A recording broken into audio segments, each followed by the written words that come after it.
So it's great to see you again, Håkan. Please forgive me for mispronouncing your name. I always do. But we've known each other for a few years, and we've met each other at different conferences. We're here in Italy, and I really like you, and I'm like blown away that you are not only a former Scientologist but a psychologist professionally. So I asked you to do this interview with me because I think you have a very, very unique perspective for folks who've been involved with Scientology, for people involved with psychology, and I see that you could help maybe bridge, no pun intended, using Scientology term, make connections for people to understand. So maybe you can tell the audience a little bit about yourself and your experience in Scientology to start, maybe? Basically I was in Scientology. I was quite young when I joined. I was 21. It was in 1980 in Sweden. And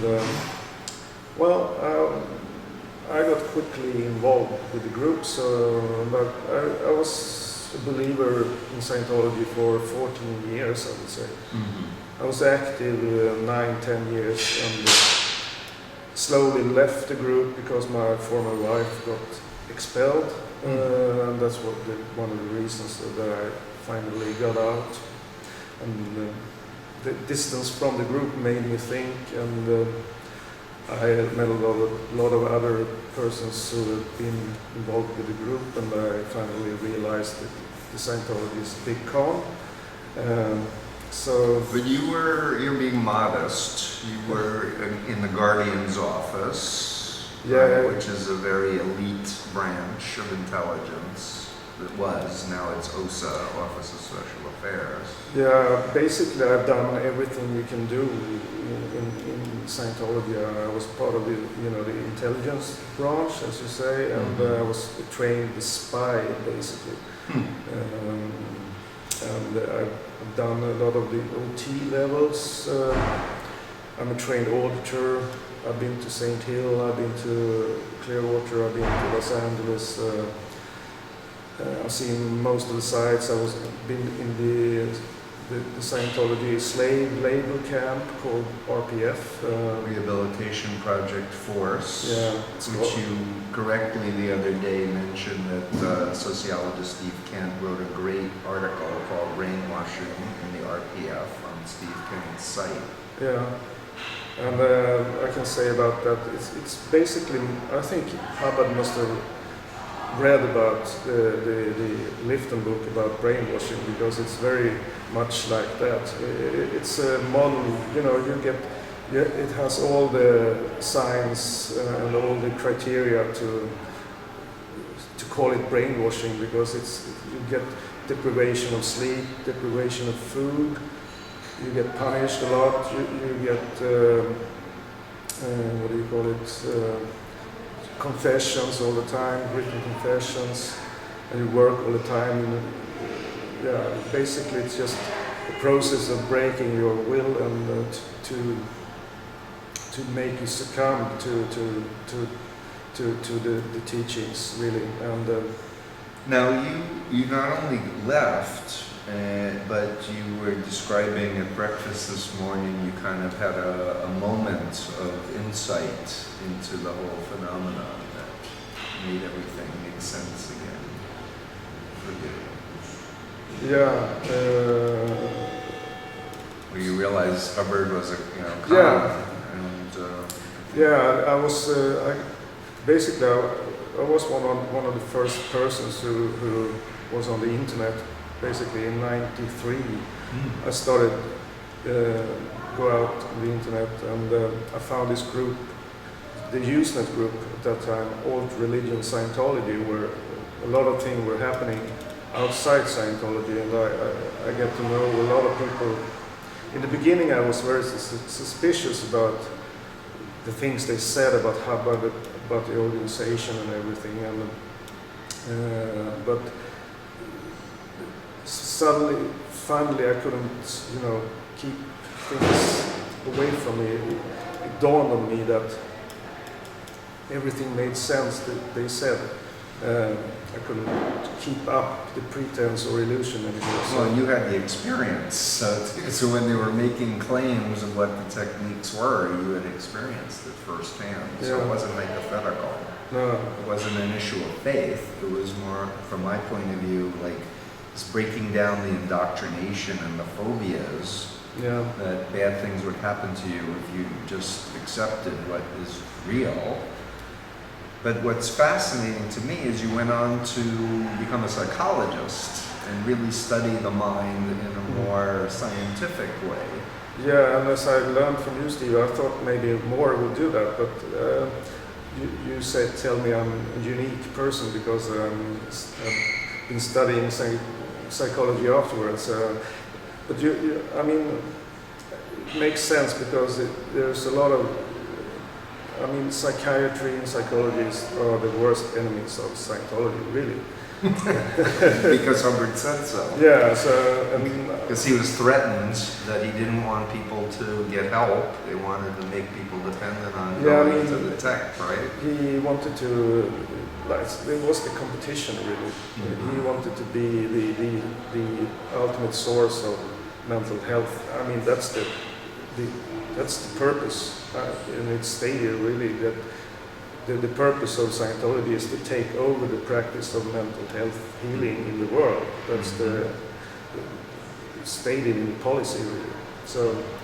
So of course they give psychiatry and psychology a bad name. And I mean, psychology and psychiatry is not perfect. I mean, there's a lot of things going on that's not okay, but it's a human institution, but there are a lot of individuals within it who truly care about healing, truly care about the advancement of knowledge about how the mind works. Yeah, exactly. And my experience, because I've been really speaking out and helping people come out of Scientology for over 3 decades, we've really learned a lot about how the mind works. We've learned a lot about social psychology. We've learned a lot about hypnosis and the power of hypnotic suggestion and the use of authority figures and such. And I feel like maybe there are other ex-Scientologists who went OT3 and who saw the inside of the organization, but I've never met anyone who's a trained psychologist who's really gotten the credentials. No, I haven't either, actually. So. Oh, you haven't? No. Oh. Well, tell me more. Yeah, tell me where you're at. Well, I start with why I started studying because I think I made a decision really because when I finally dawned on me that I've been tricked and fooled by Scientology, I made a very conscious decision that I need to have something I can trust. I can't just trust somebody because somebody says this is the way things are. I can't trust it. I need to have some more proof to believe in something. I can't just believe in things because somebody says so. It's very stupid thing to do, really. To just trust somebody. But that's also, as you say, the psychology advanced, and we know that's how we work. You know, if we like somebody, we trust them, and we trust everything. Well, there's a tendency to trust. If we meet someone who's like us, we tend to think the similarity, we can identify more with them, so maybe they're more trustworthy for that. There are a lot of conditions of influence or potential influence. Yeah. But you wanted to figure out what happened to me. Yeah, exactly. How did it all work? That's how it started. I started reading philosophy and finally psychology, and I ended up becoming a psychologist. And I've been studying ever since about the mind and how the mind works and all neuroscience, cognitive psychology. So, in one of the presentations you made at the conference that I attended that I really appreciated is that you've developed a program along with a magician to help young people understand how easy it is to fool them and trick them, and to encourage them to step back and try to analyze what's happening. And this, before you make a decision, do research and do it consciously. Don't just go with the flow, kind of thing. Yeah, exactly. Because basically, the human beings are very, that we think wrongly. It's basically an illusion that you have control over what you're doing. Basically, most of the decisions you make are influenced in some way. And but if you notice, you can stop and think sometimes, maybe make better decisions. But that's what is basically the program we have is all about. To teach kids they are not invulnerable.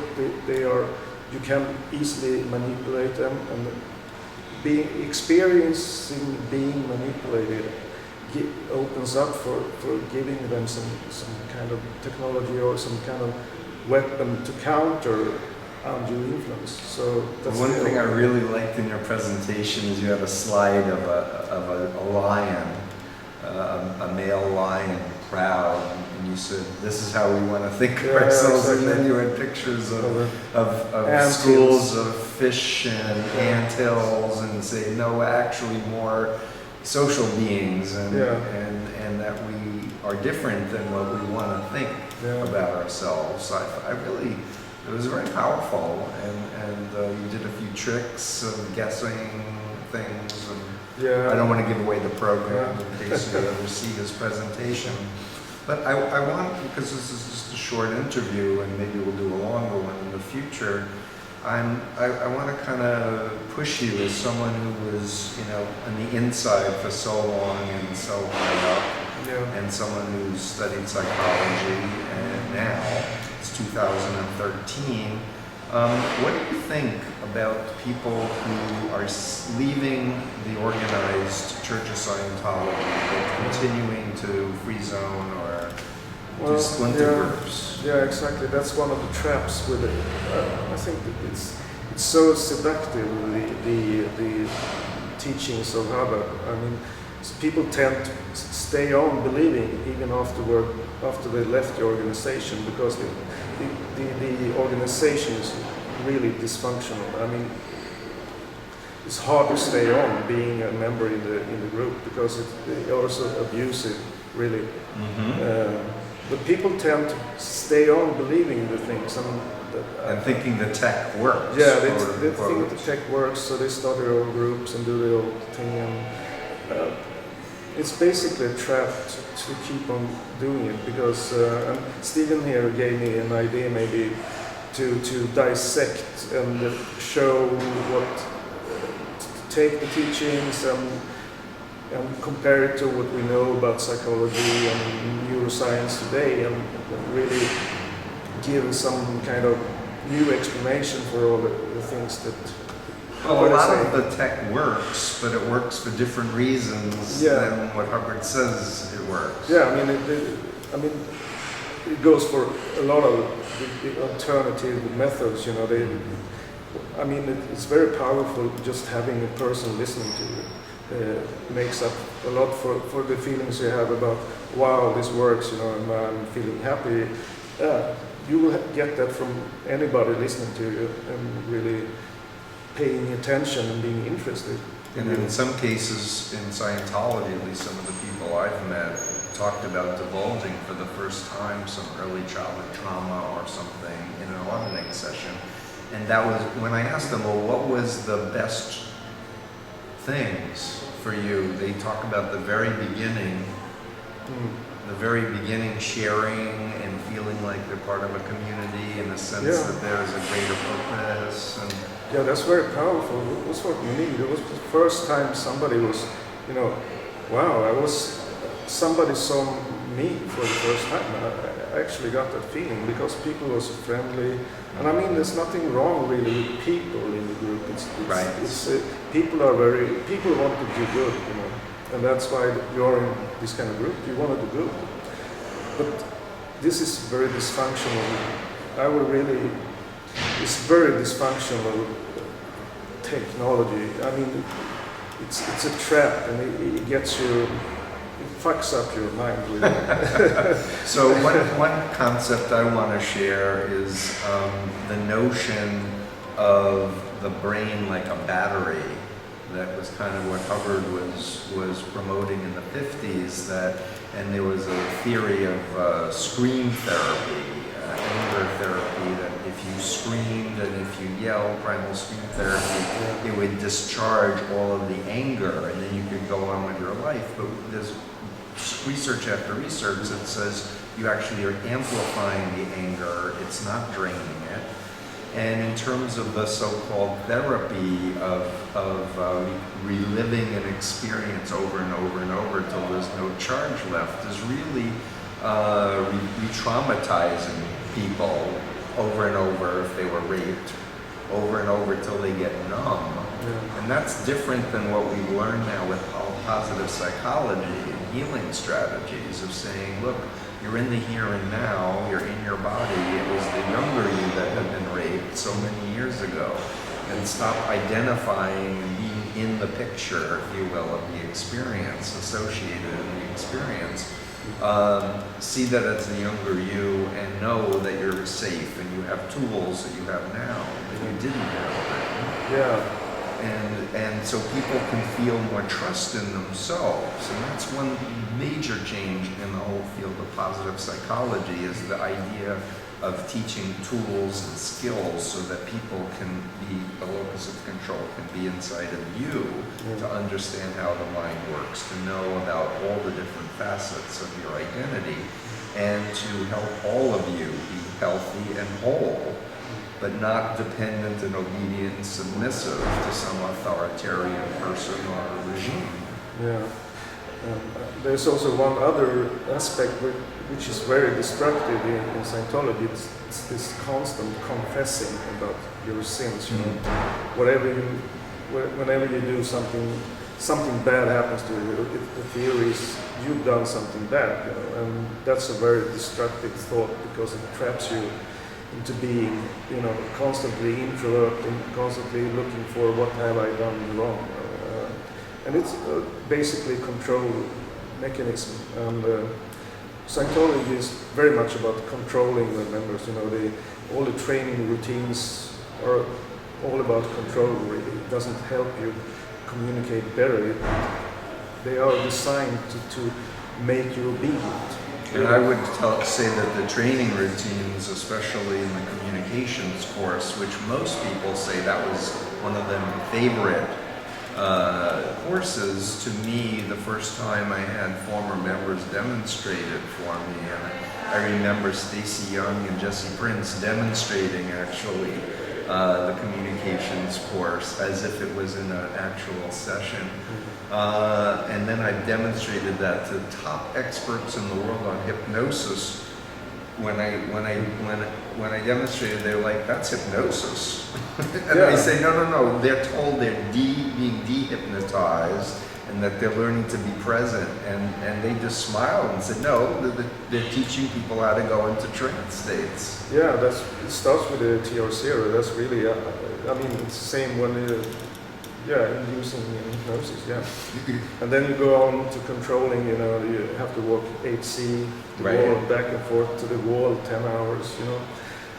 It's all about control and giving up control. I mean, all cults really are about you giving up control, giving up the prefrontal lobes, which are, you know, the executive functions in the brain. And you can actually see that on fMRIs. People who are in cults believing, they stop using the prefrontal lobes. So fMRIs is the magnetic imaging, resonant imaging technology, where they can literally show the parts of the brain that use executive control are going offline, and there's a part of the brain, the ACC, that's being activated in the trance state. I think you saw the film The Master and did a review for it. I did it as well, and that was one of the exercises Joaquin Phoenix character was doing. Yeah, he was doing it and stuff. We also touched this morning at breakfast on the whole study tech piece, and you were talking about how part of your recovery was reclaiming language. Yeah, because language is very important.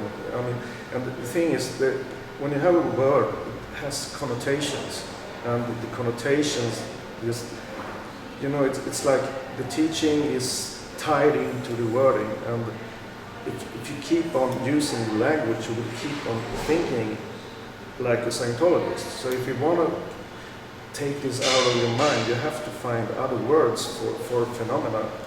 Even if, I mean, some of the phenomena he's describing are very, very real, but there are other connotations with the word that makes it, deceptive, and you have to find other words to really get it out of your head. I'd say normal words Yeah, that the normal rest words. of society uses. This is Like when I use the word clear, it means something very different to an ex-Scientologist or a Scientologist.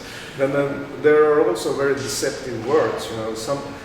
Sometimes you don't know, is this a normal word or is this a Scientology word? Because you Right. don't really know. Because after some time you get so into it, so Right. it's hard to. But it's, I differentiate. think, as a therapist, because I've met many people who've left 10 years, 20 years ago, 30 years ago from Scientology, but they're still using what Lifton called a loaded language. Yeah. And I pointed out to them and say, at least in English, because that's the language I know, what a more correct word would be. And at first there's a resistance, but it works for me notion. Yeah. But as a therapist who helps people get out of these groups, I don't think you really want to, like I was in the Moonies, you don't really want to keep using Moonie terminology if you don't believe Moon is the Messiah and you don't think the divine principle is the truth anymore. Why would you want to use words that Hubbard twisted for his own indoctrination purposes if you're out of the cult? Yeah. So that's my main advice: change your language. If you've ever been in Scientology and get out, this first thing you need to do. You need to find other words, because that's the way of getting rid of this belief system. So if there's someone watching us, let's say, who's an independent Scientologist that's doing auditing or whatever right now, what steps might you suggest they consider? Well, I would suggest them to maybe consider that Hubbard maybe was wrong. That's a huge leap. Or was a liar, or wasn't a nuclear physicist. Yeah, there's a lot of, maybe take an independent look, as he says. If it's, he says, Hubbard says, you should look for yourself. And if you truly do this, and still, you should take into consideration other teachings, because probably you don't know anything about psychology. And if you truly would look for yourself, you would really take everything into account to see if this is true, and so you can choose. If you just do this because of a belief you've been told to do. I was in the cult. I know I said a lot of things as it was true, but I knew. I just said it because somebody told me. I had no proof for this. I'll give you a Mooney example of myself, if I may. In the Moon lectures, Moon says that there are cycles of history and that he's the Messiah because he was born during a certain period of time. And there are charts and graphs that so-called prove that these are cycles of history. And I was told when I was being indoctrinated, and you can go to the library and open up the history textbook and check it out and see that it's true, because it's true. And I repeated the words when I was recruiting and indoctrinating. When I got out of the Moonies and I started looking at the textbooks, I realized the dates were wrong. They were flat out wrong. I was telling a lie because I believed what they were saying. They were so confident. Yeah, when you say that, I know there are a lot of these things. I can't remember an example right now, because there are a lot of claims Hubbard makes that if you check them up, you will see that he was lying. Right. You can actually check his claims, but I believe, and I didn't check control, because when you're given a choice, you know, you can check me out. It's a bluff, you know. Or if it's real, it will stand up to scrutiny. Yeah, it really of can. course. And I want to suggest a resource, John Atack's book, A Piece of Blue Sky. Yeah. John was OT3, and I think he was in 10, 11 years. I'm forgetting. Forgive me, John, if you're watching this. But he literally read Hubbard's writings. He read what people who knew Hubbard said about their experiences. He wrote this book. The group sued to suppress it. It went all the way to the Supreme Court in the United States. I think he had to change a few sentences, and not even substantially content-wise change some sentences, but it's absolute fact and true about Hubbard, about his past, about his false claims, etc. Read that book. I loved a little booklet he wrote called The Total Freedom Trap. I think it's on xenu.net. And then I would recommend books on psychology, like, for example, one I read recently is called Mistakes Were Made, But Not By Me, by Elliot Aronson, social psychologist Elliot Aronson. It talks about basic social psychological principles and how we want to justify our decisions and how we want to selectively attend and other things like that. And I found many people contacting me because of my first book, Combating Cult Mind Control, because it was about the Moonies. I didn't write anything about Scientology, not because I didn't want to. I actually had Anna Whitfield's story in chapter 5, but my publisher made me take it out because he didn't want to be sued. Yeah. But people will read it and they go, oh, this is by this ex-Moonie who gets people out of cults, but now they're underlining the whole book because it describes Scientology. Yeah, there are a lot of similarities between all these groups, really. And that's something else. I mean, if you really take a step back and look at all these different groups, you're going to see some similarities. And you're going to see that, I mean, basically all these groups make the same claim, they have the same control mechanisms and claim of the authority figure at the top, black and white, us versus them, good versus evil, they're the chosen, they're going to save the planet. Doomsday is going to come if you don't do it. Installation of phobias, that you'll go crazy if you leave, or you'll commit suicide if you leave, or you'll get cancer if you leave. Of course, people do all of that inside the cults, but shh, don't tell anybody. Yeah, actually, one test you can make. Hubbard, if you read the OT3 material, Hubbard says you're gonna die. And I mean, there are millions of people who've read the material and they're not dying, you know. So this is one of the, should make people think, really, because that's a claim that has no substance. And what was amazing to me is the PR people were denying OT3 was about Xeno either. They just say, no, that's not what the teaching is at all. And it's like, we have one of the weirdest thing for me was, I think it was in the Wallersheim lawsuit where he won millions of dollars. It took 22 years from Scientology. But there was so much documentation of internal materials. And then a number of ex-Scientologists posted it on the internet, and they got sued for copyright violation. Yeah. And the cult thought it would get rid of the information on the internet, not knowing it would be put up in the Netherlands with the court stamp on it that this is the Scientology documents authenticated by the court. I think that was a strategic mistake by Scientology. Big strategic, because people can read it without paying any money and see what BS it is, basically. Yeah, and they admitted that it was the real thing by claiming copyright on it. So. Yeah, and thank goodness for the Netherlands that said, you know what, the public good trumps the claims of copyright holders, right? Because the people who were posting it weren't making money; they just wanted to help other people understand. Yeah, they didn't know about Scientology, and I don't know, but probably the Scientology has some theory about they being, affiliated with psychiatry or something like that, and do it's a big conspiracy against them. But I would say this, that normal people don't like being bullied and told what to do. Especially in the post-Hitler era, where people realize, my goodness, more people should have stood up to Hitler and stopped his rise for power and abuse. And I think that's what's happening with the anonymous. These folks knew nothing about Scientology. They watched the harassment, and all of a sudden, get pissed off.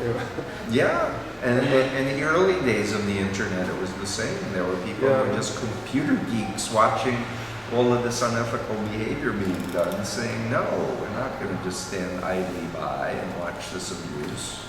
So they are interested in free speech, and that's basically what it's all about. If you want to believe the senior story and all this thing, fine with me, but let it be known that let people have a real choice when they join.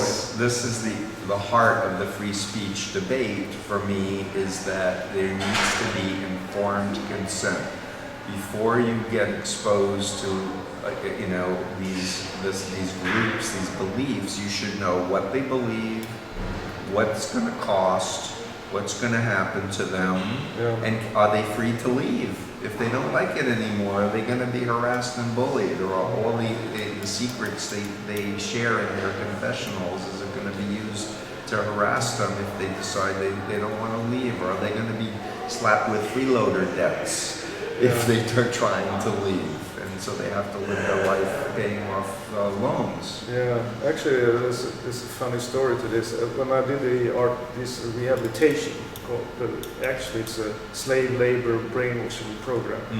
And when I did it, and I went off staff, quit staff, and then if you don't fulfill your contract, you get this freeloader bill. If you want to continue doing services in the church, you need to pay the bill for the service you got. You have to route out. Right? Yeah, so when I went out after being in the RPF, and I still believed a lot. I was even more, I believe I was a really true believer afterwards. So I wanted to do all the service, and so I had to pay actually for the abuse. I had to pay a lot of money for the program, the RPF program afterwards. In retrospect, that's funny. It wasn't funny at the time, but I mean, it's quite. It's sad. It's sad. It's ironic, maybe. No, first they you were abused. First they abused me, and then I had to pay for it. That's Well, one strategy, and we're going to need to wrap up this interview soon, but one strategy I ask all my clients to consider doing is that when they got involved, they were doing the best they could with the information that they had at the time, with the experience that they had at the time. Now that you're smarter, now that you're wiser, now that you know the truth about the organization, kind of do a revisualization thing where you go back in time to key moments, and instead of submitting to the abuse, you ask yourself, what would I want to say if I knew then what I know now? What would I want to do differently? Yeah. And if you imagine that moment, for example, where they're saying, give us all this money to abuse you, or to put you in black overalls, and you say what? To them. No. Well, maybe you can't say that. No, I can't say that in public. But you get the idea. Yeah, it's a strong language. Yeah. I would say, the four-letter word. Right. So, really. But the point is, we would never knowingly allow anyone to harm us that way. If we had our full brain executive function online. And to know going forward in the future, you'll never let anyone do that again, ever. Yeah, one tends to be a bit more suspicious about these kind of things when you've been in this kind of group. But that's what I see with all the people I meet from other groups as well. They tend to be inoculated against being controlled in that fashion. Yeah, they have allergies. Yeah, really allergy. Strong allergic. Warning, warning, warning. Yeah, Danger, danger, danger. because you recognize all this influence that's going on, and you really know. So I would encourage people to go to xenu.net, xenu.net, xenutv.com. Yeah. I like Tony Ortega's site, tonyortega.org. There's also the Truth Rundown in Tampa Bay. Mm-hmm. They had it's a long article The series. newspaper Yeah, series, yeah, in the newspaper there, Lermernet. Jerry Armstrong, who's a friend of mine who's still in exile in Canada, is a hero of mine. John Atack is in England and is speaking out again. Tori Chrisman is a friend in LA who's done over 500 videos. There's a lot of courageous people who are speaking out, and I applaud them. And thank you for taking this time to make this video with me. I look forward to seeing you again. In Washington. Yeah. Yeah, there'll be another conference next year in Washington. We'll have a whole presentation about mind control and Scientology. Yeah, I'm thinking about that. So you'll hear from us. Maybe. Stay tuned. Stay tuned. Okay, thanks so much. Yeah. Take care.